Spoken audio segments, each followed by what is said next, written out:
Sejam muito bem-vindos ao nosso quarto episódio e se na última vez falávamos da importância de acreditar, hoje vamos falar de um tema que também surge aqui neste sentido e que está muito na base do desenvolvimento pessoal e do autoconhecimento, é ele as crenças e valores, que são no fundo, os valores são no fundo bússolas que guiam o nosso comportamento e as crenças e valores no fundo vão determinar a forma como vivemos, como encaramos o mundo, como nos relacionamos e por isso começo por perguntar-te como é que definimos, como é que conceptualizamos as crenças e os valores? Olha, já disseste basicamente isso, crenças. O que é uma crença? É uma coisa que eu acredito. Então, crenças não é nada mais nada menos do que frases, pensamentos que nós temos e que vemos como verdades absolutas. Estas crenças, se nós vemos isto como é uma coisa que eu acredito, daí encaixar no tema anterior, se é uma coisa que eu acredito e que eu vejo como uma verdade absoluta, por isso é que ela é determinante, e por isso é que disseste muito bem que as crenças e os valores são bússolas para o nosso comportamento. Então, se eu acredito piamente numa coisa, se é uma verdade absoluta, eu vou-me deixar guiar por essa verdade, que muitas vezes é uma verdade minha na minha cabeça e por isso é que é uma crença minha e não obrigatoriamente uma crença do mundo. Já os valores são princípios fundamentais, também estão na base do nosse comportamento, são princípios que nos guiam, aquilo que realmente para mim é importante.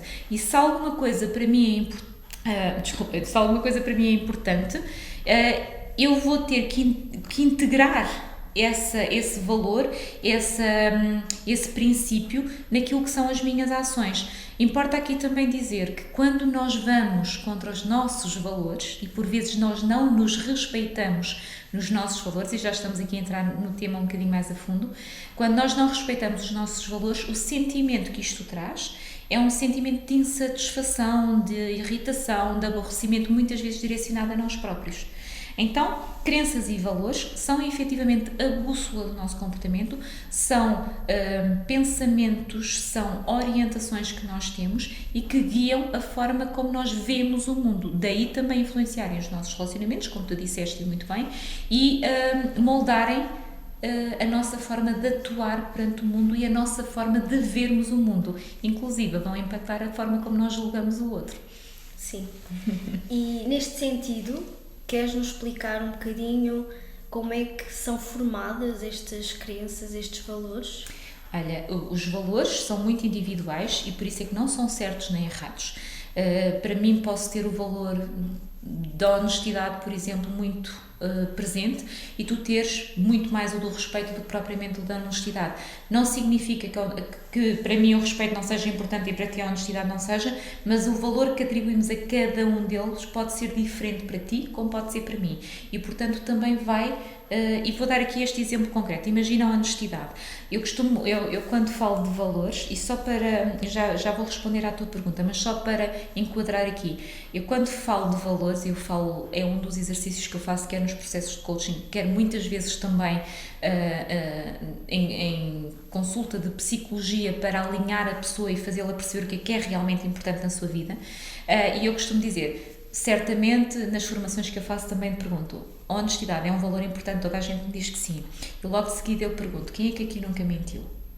Ok? E isto põe as pessoas a pensar. Então a honestidade para todos nós, ou grande parte de nós, é um valor fundamental, mas ainda assim em alguns momentos nós legitimamos a mentira, então portanto a honestidade não está tanto lá em cima no topo, mas não deixa de ser um valor importante, só que se calhar há outros valores que se sobrepõem a esse, porque por exemplo, se calhar eu minto para não magoar o outro, se calhar eu minto numa situação em que tenho receio das consequências, então eu vou legitimar a mentira. Então, percebermos que os valores nos guiam na nossa forma de atuar, mas eles têm valores diferentes, isto é... Não são estanques, não é? Não são estanques, podem mudar perante a fase da vida em que nós estamos, isto é importante também, e sim, também vão ser moldados, e agora respondendo à tua pergunta, como é que eles são formados, também vão ser moldados pelas nossas experiências. Por exemplo, eu posso ter um valor muito presente, por exemplo, o valor de dos prazeres da vida, de querer viver, do convívio, e se calhar depois tenho um AVC e de repente eu começo a valorizar a saúde e se calhar os prazeres da vida já não é uma coisa que está ali tão presente, associado, por exemplo, à comida, aos excessos, se calhar eu vou valorizar outras coisas. Então, as experiências de vida são determinantes, quer para as crenças, quer para os valores. As crenças também muito associadas à educação que nós recebemos dos nossos pais, das pessoas de referência, as crenças culturais, de questões culturais, inclusive até as redes sociais, os mídias também influenciam. Não é por acaso que existem modas, ou que eu acho que, por exemplo, nós no primeiro episódio também falámos do conceito do feminino e o que é a beleza no feminino. A beleza é um valor, pode ser um valor, mas a forma como eu defino beleza, aquilo que eu acredito, pode ser moldado. E aí a cultura, os mídia, as experiências, tudo isso vai influenciar o que é o meu conceito de beleza, o que eu acredito que é bonito. E até o papel do pai. E até o papel do pai também. Portanto, aliás, eu acho que este tema das crenças e o tema dos valores vai estar sempre presente nos nossos episódios, mas aqui especificamente e direcionado para o que é. Então, crenças são verdades absolutas que normalmente são moldadas por experiências passadas, pela educação que nós recebemos, pela cultura, pela sociedade, pela forma como nós atuamos no mundo e como o mundo atua connosco, e percebermos também que as crenças acabam por, também aqui isto é importante, ser formadas de duas formas, ou por repetição ou por alto impacto emocional. Quando nós estamos perante uma situação que teve um impacto emocional forte, nós podemos alterar as nossas crenças, ou então quando nós repetidamente ouvimos a mesma coisa, e essas são as tais que vêm da infância, muitas vezes, que nós ouvimos dos nossos pais, dos nossos professores inclusive, e que vêm aqui muito para a vida adulta, que muitas vezes nós trazemos e não sabemos de onde é que aquilo vem, e se formos lá atrás, se calhar percebemos um bocadinho melhor. Por isso é que se associa muitas crenças ao autoconhecimento e ao desenvolvimento pessoal. Sim, por isso é que muitas vezes falamos em desmistificar, porque às vezes estamos tão inseridos dentro das nossas crenças e valores que acabamos por colocar apenas as lentes das nossas crenças e não conseguir ver mais para além disso. E também é um bocadinho, no fundo, o que estamos aqui a fazer com este projeto, também é trazer outros lados para ajudar a pôr outras lentes, não é? Para desmistificar certas crenças e valores. Aqui foi só um exemplo prático Sim. que senti necessidade de dar para percebermos um bocadinho que muitas vezes estamos ofuscados por... Repara, o estarmos ofuscados vem precisamente isto, que é como eu vejo aquela crença, é aquilo que eu acredito. E eu acredito naquilo como uma verdade absoluta. Se eu vejo como uma verdade absoluta, eu não vou questionar. E é aqui que é difícil, às vezes, mudarmos a lente com a qual nós vemos o mundo. E achamos que a nossa visão do mundo é a certa. E que entram depois as crenças limitantes. Completamente. E isso é importante também. Existem as potenciadoras, ótimo, continuem, acreditem nelas piamente porque elas dão força, mas existem as limitantes. Olha, existem duas crenças limitantes que vêm muito da nossa infância e que eu vejo, se não diariamente, quase diariamente também, em contexto de consulta, que são as crenças de não merecimento e as crenças de insuficiência. Eu às vezes dou este exemplo. Quantas vezes lá atrás, e pessoal da minha geração, aqui se calhar na tua nem tanto, mas talvez também, que é muito aquilo que antigamente nós éramos muito educados com base no medo e na vergonha. Então era muito aquela ideia de, olha o que os outros vão pensar, tu não podes ir assim para a rua, ou então não fazes mais que a tua obrigação. E esta frase, não fazes mais que a tua obrigação, que é tão típica, está tão presente, o que é que isto alimenta em mim? Se eu não faço mais que a minha obrigação, eu estou apenas a ser ali resvés no suficiente, e é quase como se eu não fosse merecedora, por exemplo, de celebrar uma grande conquista.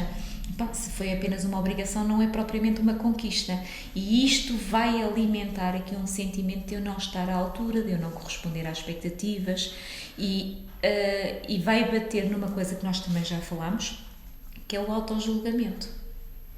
Está aqui muito presente. Mas tu estavas a dizer, e sabes que eu sinto isso na minha geração também.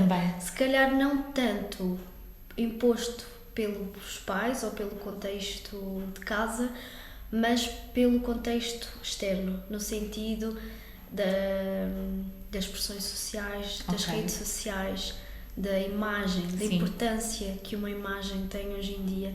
Se calhar lá está, a fonte não é tanto a mesma, porque os pais também hoje em dia já começam a ter outra postura, outra atitude face a isso, mas se calhar mais entre amigos, mais aqui derivado também das questões da tecnologia, das redes sociais, acho que está presente também, mas de outra forma. Isso vai bater no ponto crucial, que é porque é que elas acontecem, muitas vezes num termo de comparação. Se calhar então, quando vem lá de trás e não fazes mais que a tua obrigação, é a comparação daquilo que era exigido de mim e que eu sinto que não correspondi. Por outro lado, na tua geração, eu acho que não, nós estamos aqui a falar por gerações, eu acho que não é assim tão estanque, isto é, acho que isto se mistura aqui um bocadinho, mas hoje em dia, eu costumo dizer, no meu tempo não havia sequer telemóveis, portanto a comparação era com os miúdos da turma, era com os miúdos que viviam na minha rua, eram com o pessoal com quem eu me dava. Hoje em dia a comparação é com o mundo, porque tu vais ao YouTube e tens ali uma série de influencers, tens ali uma série os influencers que realmente, aliás, o nome diz mesmo isso, que estão lá para influenciar e que muitas vezes leva a que, não só na tua geração, mas também as gerações mais novas, tenham aqui uma palete enorme de coisas para se compararem que é impossível corresponder. Então, quando eu não trabalho muito, e isso é um dos perigos das tecnologias, quando eu não trabalho muito o meu alinhamento pessoal e percebo o que é meu e o que é do outro, eu corro o risco de me comparar constantemente com aquilo que está nas redes sociais, mas preciso ter consciência que nas redes sociais eu só ponho aquilo que quero. Portanto, as pessoas com quem eu me comparo nem sempre mostram aquilo que é efetivamente a realidade delas. E isto é importante. Então, eu vou acreditar em algo, crenças, verdades absolutas, mas que é uma verdade absoluta que eu construo na minha cabeça, que não é efetivamente a realidade. Sabes que um dia alguém me disse... O que é que eu te disse? Que o mapa não é um terreno. Não é o território. O mapa não é o território, é um dos pressupostos da PNL, sim. E isso foi uma frase que me ficou, porque acho que descreve muito bem esta questão da comparação. Sim. Mas pronto, isso fica para outra altura. Fica para outra altura, sim. Sendo que, se calhar, e já que falaste nos pressupostos da PNL, aqui também dar algo que é importante percebermos, porque quando nós estamos aqui a falar das crenças, e agora falámos das crenças limitantes, nomeadamente a do não merecimento e a da insuficiência, também precisamos perceber que as crenças servem a um propósito.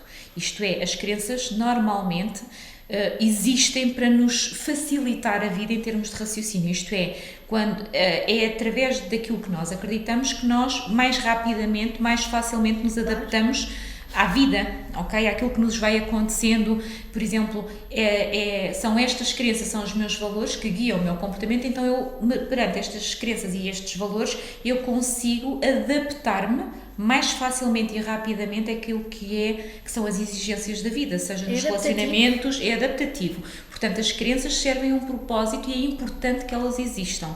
Só que eu preciso perceber se elas naquele momento, aquela crença me está a ser útil ou não, ok? E se não está a ser útil e eu compreendo onde é que aquilo vem, eu preciso trabalhar essa crença. Basicamente é isto.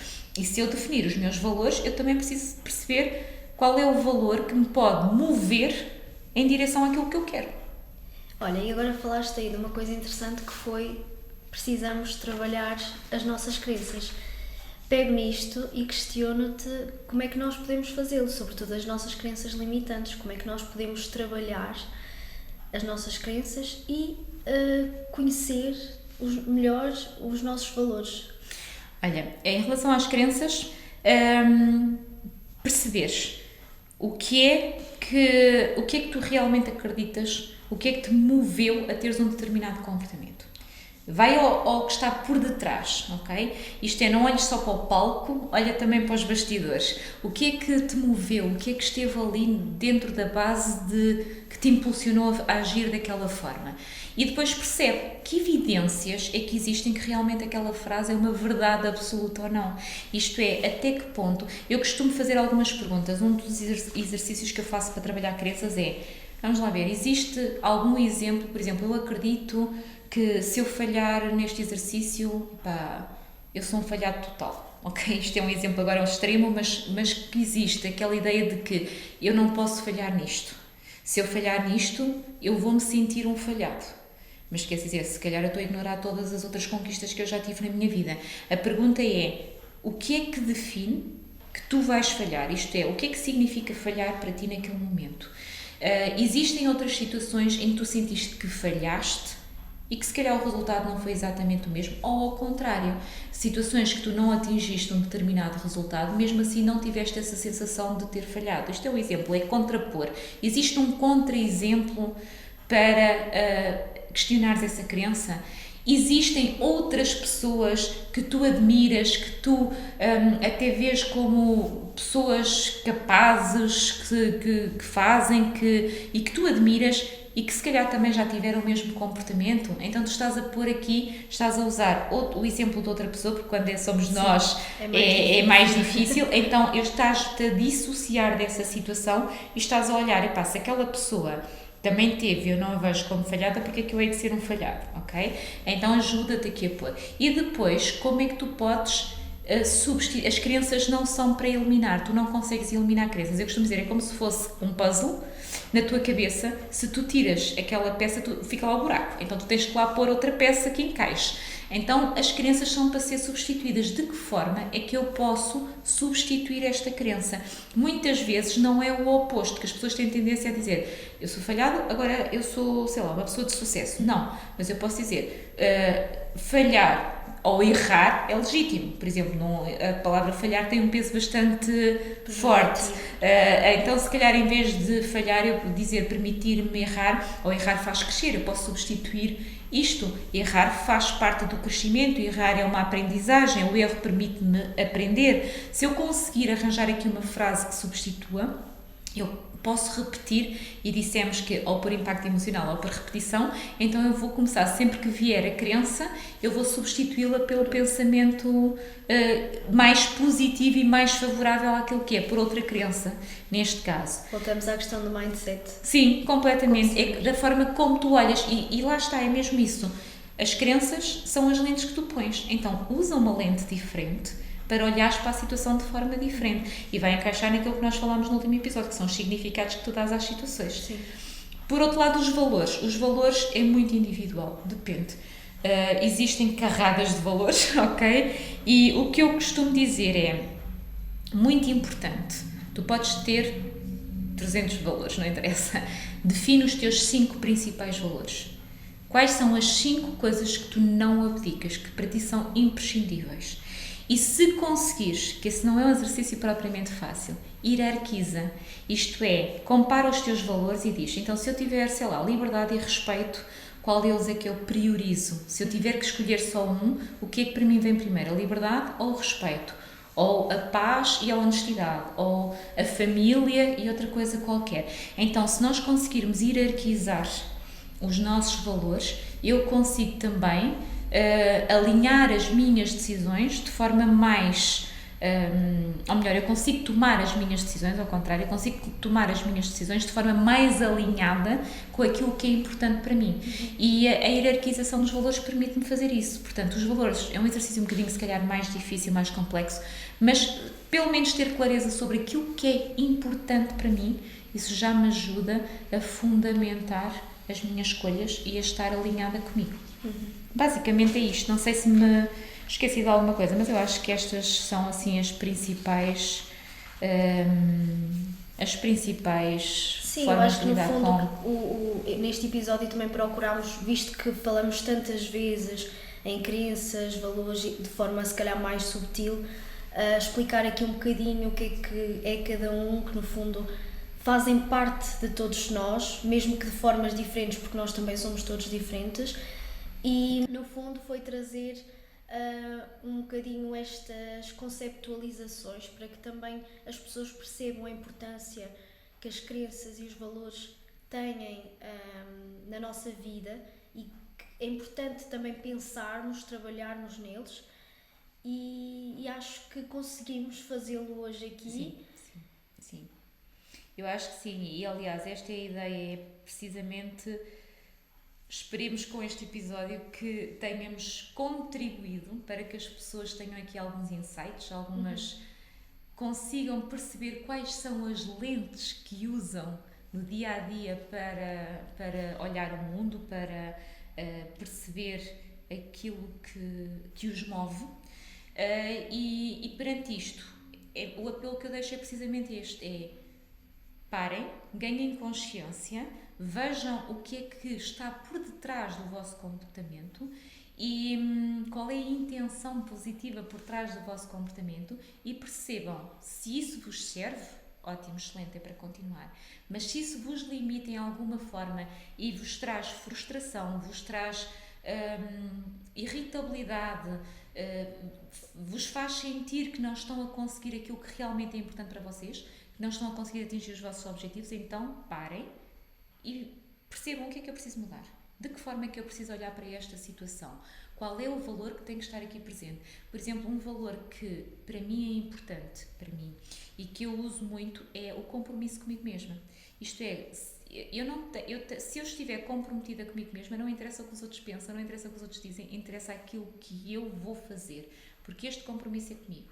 E quando tudo falha, eu preciso de estar aqui alinhada comigo. Então isto ajuda-me a recentrar e a voltar a mim no meu foco. Mas é apenas um exemplo. Sim, qualquer valor é válido. Estava agora aqui a pensar, acho que até pela questão de evitarmos tanto o julgamento para com o outro, como o autojulgamento, porque quando nós não conseguimos perceber que os nossos comportamentos, a forma como nós pensamos, são baseados nas nossas crenças e valores, nós depois também não vamos conseguir transpor isso e compreender muitas vezes o outro e a nós mesmos. Sim. E aliás, isso é importante. E também, na sequência daquilo que tu acabaste de dizer, percebermos também que existem imensas pessoas que se queixam disto, que é: eu não consigo dizer não ao outro. Quando tu sabes o que é importante para ti, tu vais conseguir dizer não ao outro, porque tu sabes que dizer não ao outro é dizer sim a ti. E isto ajuda-te, lá está, a estares alinhado ou alinhada contigo mesmo. E é isto. Eu acho que esta é a forma mais fácil de finalizarmos aqui este episódio e realmente deixar aqui esta mensagem, não é? Sim. Porque este repto para se alinharem.